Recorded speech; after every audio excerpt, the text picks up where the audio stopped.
Hello students,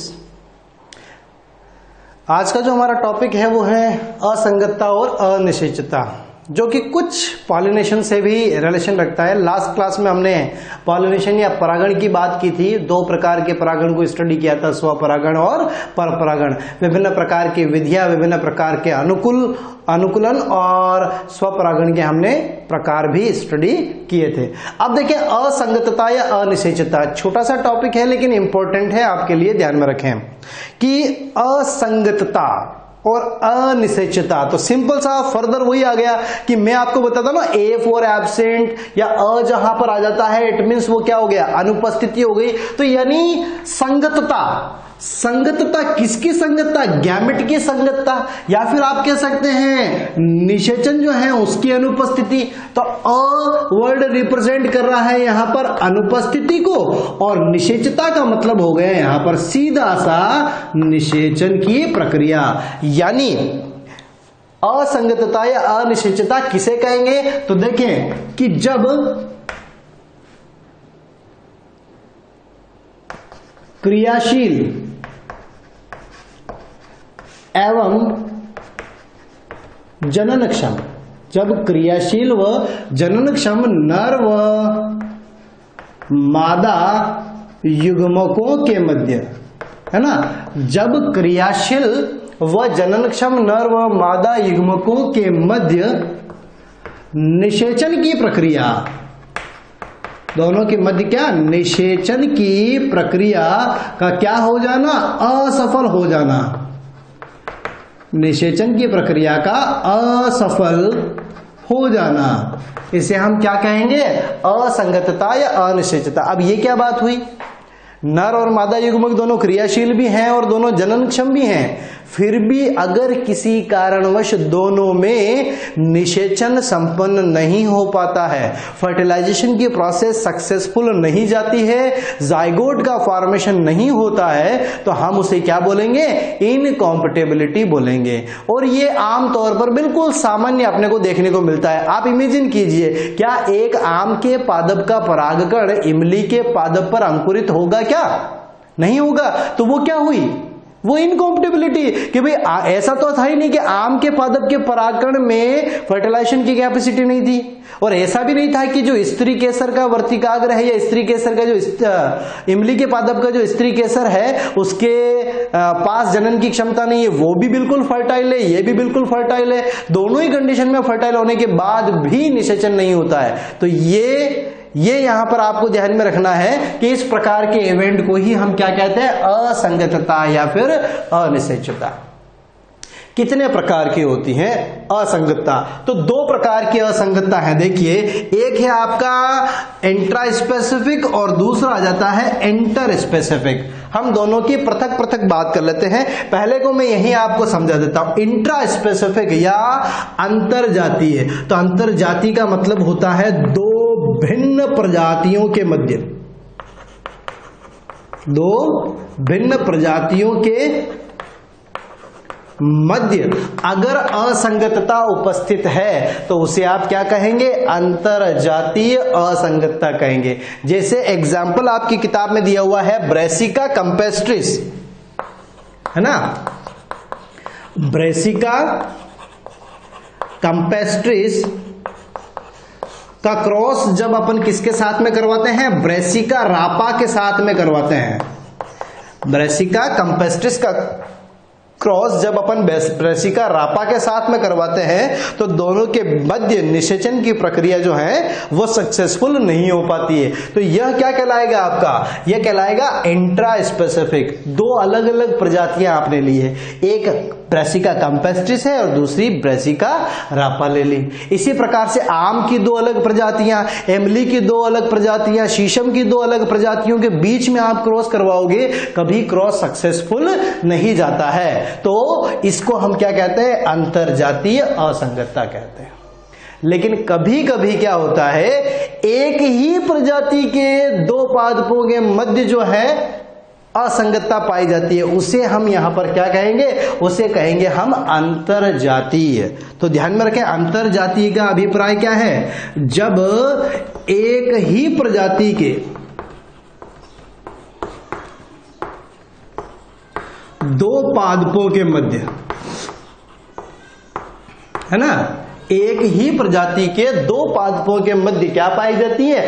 असंगतता पाई जाती है, तो इसे आप कहते हैं अंतराजातीय। इसका एक एग्जाम्पल है दिया हुआ जो आपको ध्यान में रखना है, परिमूला। परिमूला में आपको कौन सी मिलेगी? अंतरजाति मिलेगी, और अंतराजाति मिलेगी, और अंतरजाति के बहुत सारे उदाहरण आप दे सकते हैं। कोई सा भी दे दीजिए साहब, दो आम की प्रजातियां दे दीजिए, दो शीशम की प्रजातियां दे दीजिए, है ना। तो इस प्रकार से दो अलग अलग स्पीशीज को लेना है आपको, तो उस कंडीशन में आपको इनकॉम्पेटिबिलिटी देखने को मिल जाएगी। अब बात करते हैं इंटर स्पेसिफिक, तो एक ही स्पीशीज के अंदर हो रहा है, इसीलिए इसे सेल्फ इनकॉम्पेटिबिलिटी या स्व अनिश्चितता भी कहते हैं। इसका दूसरा नाम क्या है? Self incompatibility.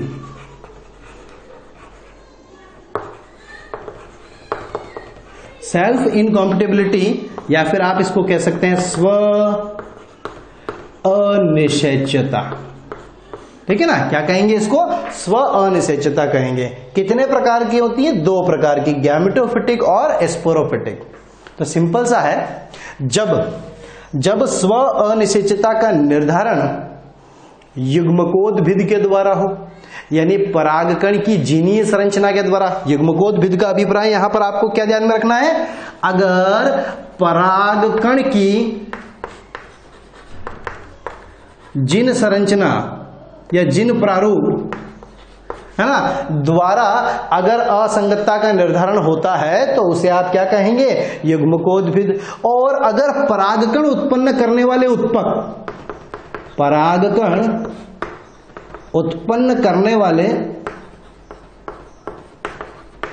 उत्तक के द्वारा असंगतता का निर्धारण हो, तो उस कंडीशन में आप उसको क्या कहेंगे? स्पोरोफिटिक। जैसे कि हमने बात की थी एंथर के अंदर स्पोरोजिनस टिश्यू होता है, बीजाणुजन उत्तक, जिसमें बीजाणुजन कोशिकाएं होती है, प्राइमरी स्पोरोजिनस सेल, है ना, pollen mother cell, microspore mother cell, वो सारे के सारे क्या है? वो सारे के सारे आपके परागकण उत्पन्न करने वाले उत्तक ही तो थे। तो परागकण उत्पन्न करने वाले उत्तक के द्वारा यदि असंगतता का निर्धारण होता है तो उसे आप क्या कहेंगे? स्पोरोफिटिक या बीजाणुद्भिद स्व अनिश्चितता। और परागकण की जीनीय संरचना के द्वारा या जीन प्रारूप के द्वारा अगर उसका नियंत्रण होता है तो आप उसे कहेंगे स्व अनिश्चितता। अब देखें कि जो इंटर स्पेसिफिक है, अंतराजाती है, तो अंतराजाती के अंदर एक छोटा सा टॉपिक और आ जाता है आपका पॉलन पिस्टल इंटरेक्शन, पराग स्त्रीकेसर संकर्षण। उसकी हम यहां पर थोड़ी सी बात कर लेते हैं। तो ये है आपका पॉलन पिस्टल इंटरेक्शन, जो कि आपका इंट्रा स्पेसिफिक इनकॉम्पेटिबिलिटी, यानी जो अंतराजातीय हमने असंगतता पढ़ी उसी के अंदर है।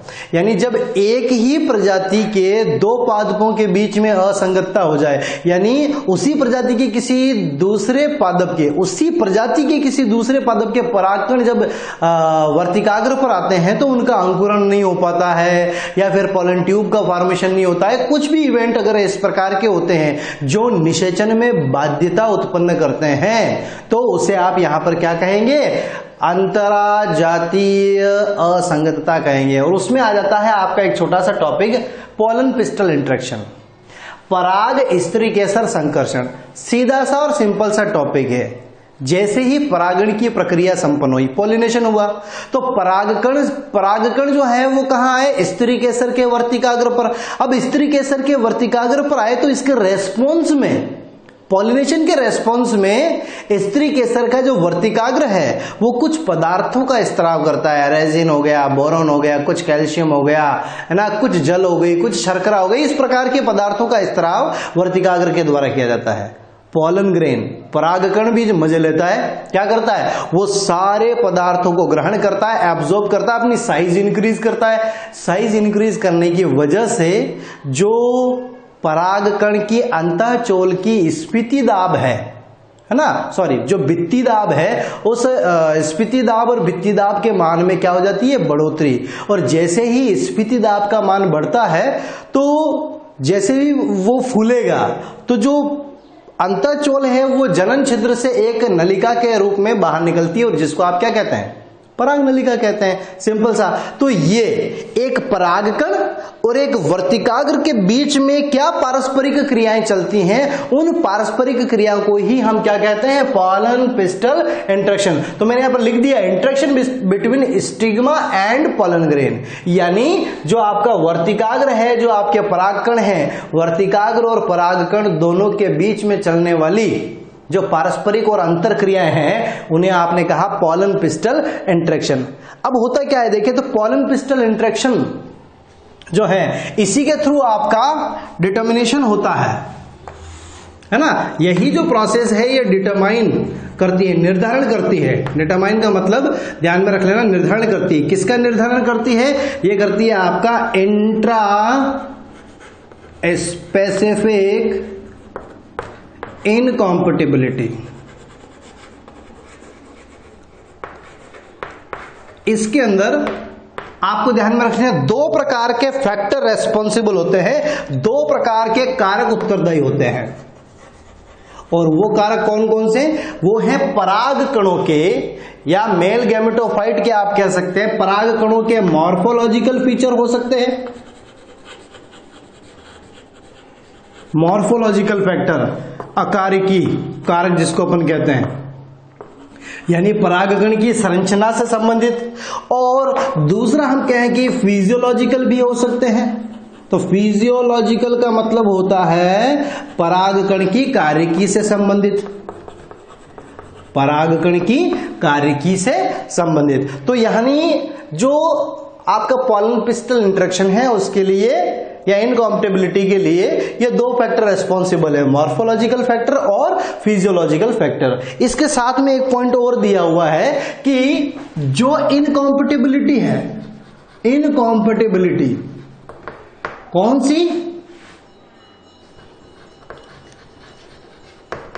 इनकॉम्पेटिबिलिटी। लेकिन कौन सी इनकॉम्पेटिबिलिटी? तो आप ध्यान में रखें, सेल्फ इनकॉम्पेटिबिलिटी, स्व अनिश्चितता की हम बात कर रहे हैं, ठीक है ना। ये जो स्व अनिश्चितता है इसका निर्धारण मल्टीपल एलिल के थ्रू होता है, multiple allele of a gene, जिसे हिंदी में दिया हुआ है एक जीन की बहुविकल्पिता। अब देखिए ये पॉइंट यहां पर समझने वाला नहीं है, ये जेनेटिक्स या आनुवांशिकी चैप्टर से है। मैं इसको सिंपल सा समझाने के लिए एक एग्जाम्पल जूलॉजी से आपको दे रहा हूं, देखिए आप समझेंगे, ठीक है ना। कि एक जीन की बहुविकल्पिता से अभिप्राय क्या है? तो कोई आपके पास में एक जीन है और एक जीन के नॉर्मली कितने एलील होते हैं? दो युग्म विकल्पी होते हैं, दो एलील होते हैं, दो ऑप्शन होते हैं। जैसे आपने छोटी क्लासों में मेंडल के नियमों को पढ़ा होगा, और मेंडल के नियम में क्या होता है, उन्होंने 7 विपर्यासी लक्षणों को लिया था। पादप का लंबापन हो गया, बीज का आकार, बीज का रंग, पुष्प का रंग, पुष्प की स्थिति, फली का आकार और फली का रंग, ये 7 कैरेक्टर लिए थे। लेकिन उन्हें विपर्यासी लक्षण क्यों कहा? क्योंकि उनके कितने ऑप्शन थे? 2 ऑप्शन थे, प्रत्येक लक्षण के 2 ऑप्शन। पादप की लंबाई, पादप लंबा होगा या फिर पादप बौना होगा। बीज का रंग या तो पीला होगा या फिर हरा होगा। पुष्प का रंग या तो बैंगनी होगा या सफेद होगा। यानी प्रत्येक लक्षण के कितने? 2 वहां पर क्या थे? ऑप्शन थे। तो वही है यहां पर, एक जीन के कितने एलील? 2 एलील हैं। तो यानी पौधे की लंबाई को कंट्रोल करने वाले कितने एलील हो गए? 2 एलील। एक कैपिटल टी होता है और एक स्मॉल टी होता है, तो 2 एलील हो गए। लेकिन अगर कभी एक जीन के 2 से ज्यादा एलील हो तो एक जीन की ये क्या हो जाएगी? आपकी बहुविकल्पिता हो जाएगी। एक जीन के 2 से अधिक एलील होंगे, 2 से अधिक एलील। इसका एग्जाम्पल ध्यान में रखें। एग्जाम्पल है जैसे कि मानव में रुधिर समूह, मानव में रुधिर समूह लिया आपने, तो मानव में जो रुधिर समूह है उसको कौन कंट्रोल करता है? तो एक जीन कंट्रोल करती है जिसको हम बोलते हैं आई जीन। कौन सी जीन है? आई जीन। लेकिन इसके ऑप्शन 2 से ज्यादा है। 2 से ऑप्शन ज्यादा कौन से हैं? देखो, एक होता है आई ए, एक होता है आई बी और एक होता है आई नोट, या फिर इसको आप स्मॉल आई भी लिख सकते हैं। अगर किसी व्यक्ति में आई ए आई है ए है तो ब्लड ग्रुप क्या हो जाएगा, ए हो जाएगा। आई बी है तो ब्लड ग्रुप बी हो जाएगा। एक आई ए है और एक आई बी है तो उस कंडीशन में ब्लड ग्रुप ए बी हो जाएगा। और चौथी वाली कंडीशन में यहां पर अगर आई नोट या स्मॉल आई है तो उस कंडीशन में उसका ब्लड ग्रुप हो जाएगा ओ। तो यहां पर देखो जिन एक, लेकिन ऑप्शन कितने हैं, 1, 2 और 3। तो क्या हुआ, 2 से अधिक एलील है, यह अवस्था आपकी क्या कहलाती है, मल्टीपल एलील या बहुविकल्पिता। तो ध्यान में रखें कि छोटा सा पॉइंट दिया हुआ है, इसको मैंने आपको डिटेल से समझा दिया कि सेल्फ इनकॉम्पेटिबिलिटी, स्व अनिश्चितता है ना, ये किसकी वजह से होती है, एक जीन की बहुविकल्पिता की वजह से होती है। यानी जब किसी एक जीन के 2 से अधिक एलील उपस्थित हो तो उसकी वजह से उत्पन्न होती है। अब आ जाते हैं रिजल्ट ऑफ सेल्फ इनकॉम्पेटिबिलिटी, है ना, कि इसके परिणाम क्या होंगे। तो देखिए रिजल्ट बिल्कुल सिंपल है। परिणाम क्या क्या है, तो कुछ 4-5 परिणाम दे रखे हैं आपको स्टेप बाय स्टेप ध्यान में रखना है। सबसे पहले जैसे ही परागकण आता है, परागण की प्रक्रिया के द्वारा वर्तिकाग्र पर क्या होता है, अंकुरण। अगर अंकुरण नहीं होगा तो निषेचन सफल नहीं होगा। यानी आपको वो सारे पॉइंट्स यहां पर रिजल्ट में बताने हैं जिनकी वजह से निषेचन की प्रक्रिया संपन्न नहीं हो पाएगी। तो पहला आप यहां पर बता देंगे पराग कण का अंकुरण। पराग कण का जो अंकुरण है वो अगर नहीं हो पाता है, ठीक है ना, तो किसका परिणाम है ये, सेल्फ इनकॉम्पेटिबिलिटी का।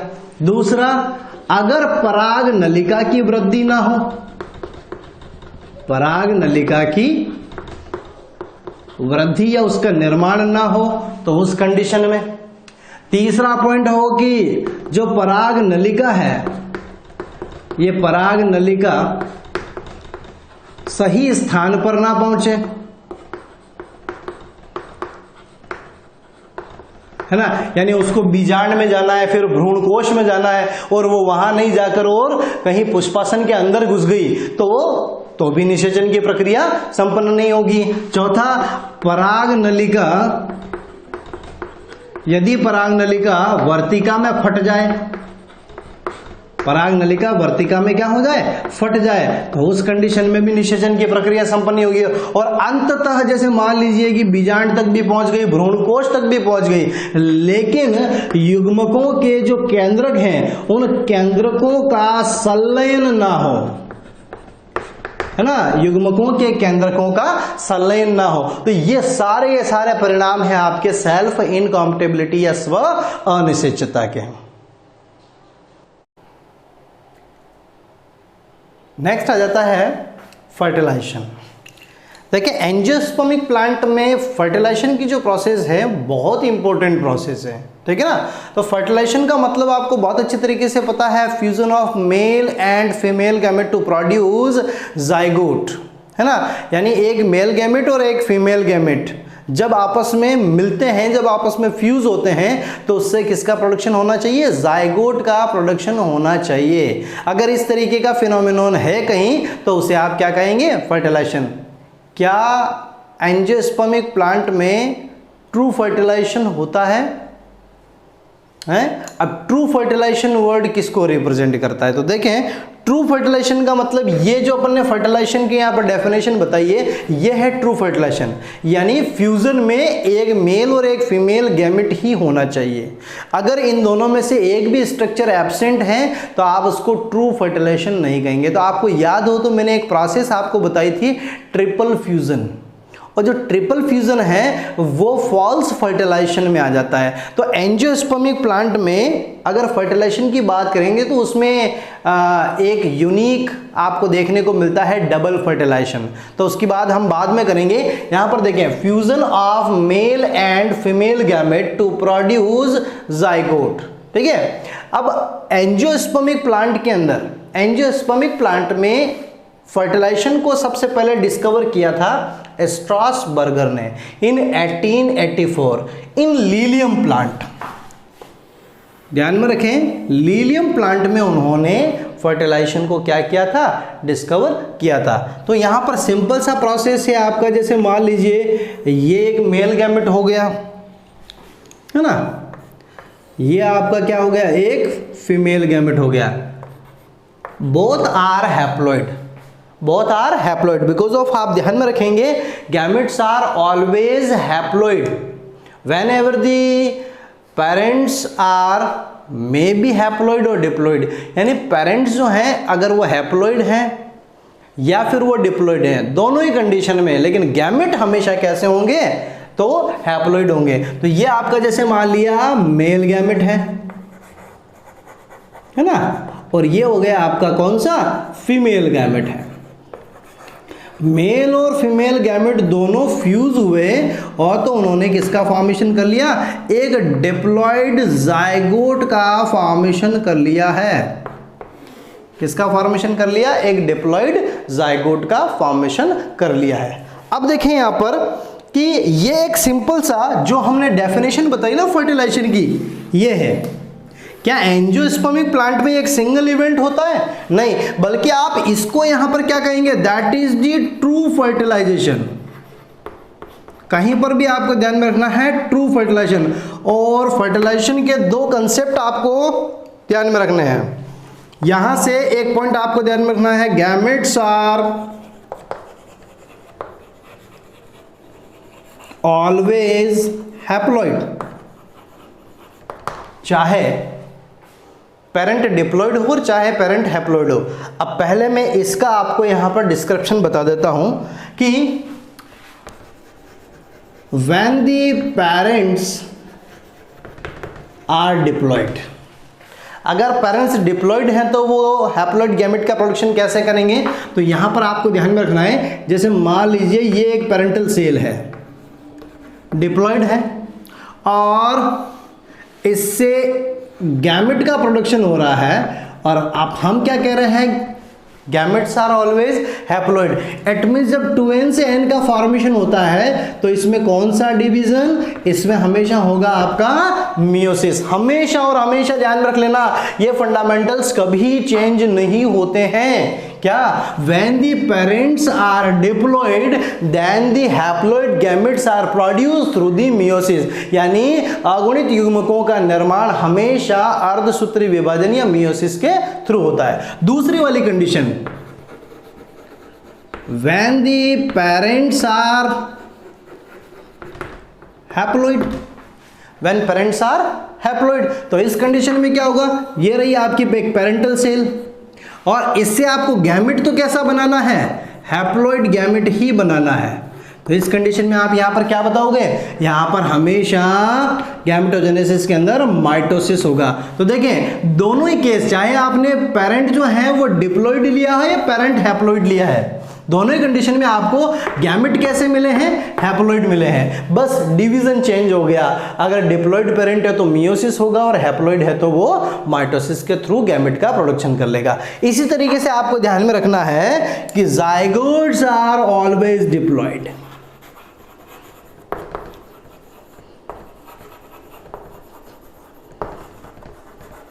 तो अब आपको समझ में आ गया होगा कि जाइगोट कैसे डिप्लॉइड होगा। तो एक मेल गैमेट और एक फीमेल गैमेट का प्रोडक्शन यहां पर इस तरीके से होगा और यहां पर इस तरीके से, और दोनों जब फ्यूज होंगे तो जाइगोट की जो प्लॉइडी है वो हमेशा और हमेशा 2n ही रहेगी। तो अब देखो कि अगर 2n जाइगोट है तो उससे पेरेंट n कैसे बनेगा, तो ध्यान में रखें वहां पर क्या हो जाएगा, जाइगोटिक मियोसिस। तो इसके अंदर आपको ध्यान में रखना है कि जाइगोटिक मियोसिस के थ्रू, जाइगोटिक मियोसिस इसके अंदर होगा और इसके अंदर होगा जाइगोटिक माइटोसिस, जाइगोटिक माइटोसिस। तो यहां पर जाइगोटिक माइटोसिस के थ्रू क्या हो जाएगी, डिप्लॉइड ऑफस्प्रिंग, और यहां पर जाइगोटिक मियोसिस के थ्रू हैप्लॉइड ऑफस्प्रिंग का प्रोडक्शन हो जाएगा। तो ये एक बेसिक सा कंसेप्ट था इस फिनोमिनन के बारे में, फर्टिलाइजेशन के बारे में। अब हम बात कर लेते हैं कि एंजियोस्पर्मिक प्लांट में जो फर्टिलाइजेशन है उस फर्टिलाइजेशन में कितनी स्टेप्स इन्वॉल्व होती हैं। तो देखें हम यहां पर बात कर लेते हैं events of fertilization, events of fertilization. और फर्टिलाइजेशन के इवेंट देखिए 5 इवेंट हैं यहां पर जो आपको ध्यान में रखने हैं। कौन कौन से, तो आफ्टर पॉलिनेशन क्या क्या होता है, बिल्कुल स्टेप बाय स्टेप चलें आप। तो आपका ये जो इवेंट्स हैं ये सारे के सारे एक सीक्वेंस में आपको याद हो जाएंगे। आफ्टर पॉलिनेशन, जैसे ही पॉलिनेशन हुआ तो पॉलिनेशन के थ्रू क्या होता है, जो पॉलन ग्रेन्स हैं वो स्टिग्मा तक आते हैं। स्टिग्मा पर आने के बाद में क्या होता है, तो जर्मिनेशन ऑफ पॉलन ग्रेन। तो पहली स्टेप आपकी यहां पर आ जाती है जर्मिनेशन ऑफ पॉलन ग्रेन। ठीक है ना, पहली स्टेप क्या आ गई आपकी, जर्मिनेशन ऑफ पॉलन ग्रेन्स। दूसरी स्टेप क्या हो गई, तो जैसे ही जर्मिनेशन होता है किसका फॉर्मेशन होता है, पॉलन ट्यूब का। तो यहां पर आप कहेंगे ग्रोथ ऑफ पॉलन ट्यूब, है ना, कि पॉलन ट्यूब ग्रो करेगी। अब पॉलन ट्यूब ग्रो करती हुई कहां से निकलेगी, स्टाइल से होगी, और स्टाइल से होते हुए कहां एंटर करेगी, ओव्यूल के अंदर एंटर करेगी। तो थर्ड इवेंट आ जाएगा आपका entry of pollen tube into the ovule. भाई ओव्यूल के अंदर पॉलन ट्यूब एंटर कर गई। अब क्या होगा, ओव्यूल के अंदर क्या, एम्ब्रियो से एक भ्रूणकोश। तो यहां पर फोर्थ आपको ध्यान में रखना है, entry of pollen tube into the embryo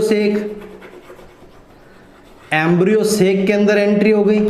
after that last event के एम्ब्रियो सेक में आपको पता है फीमेल गैमेट प्रेजेंट है, एक सेल प्रेजेंट है, और दूसरा मैंने आपको बताया था कि सेंटर में एक पॉलर न्यूक्लियाई प्रेजेंट है, सेंट्रल सेल प्रेजेंट है जो फ्यूज होकर पेन का फॉर्मेशन करेगी। तो एक लास्ट इवेंट आपका आ जाता है यहां पर डबल फर्टिलाइजेशन।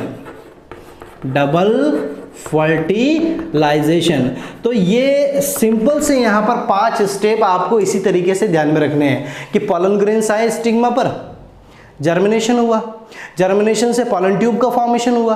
अब पॉलन ट्यूब ग्रो करके और कहां, स्टाइल से होती हुई कहां आई, ओव्यूल में, ओव्यूल से एम्ब्रियो सेक में, और एम्ब्रियो सेक में आने के बाद में डबल फर्टिलाइजेशन की प्रोसेस या दोहरा निषेचन यहां पर कंप्लीट हो जाता है। तो ये थे आपके फर्टिलाइजेशन के 5 इवेंट। इन 5 इवेंट को हम नेक्स्ट क्लास में डिटेल से स्टडी करेंगे।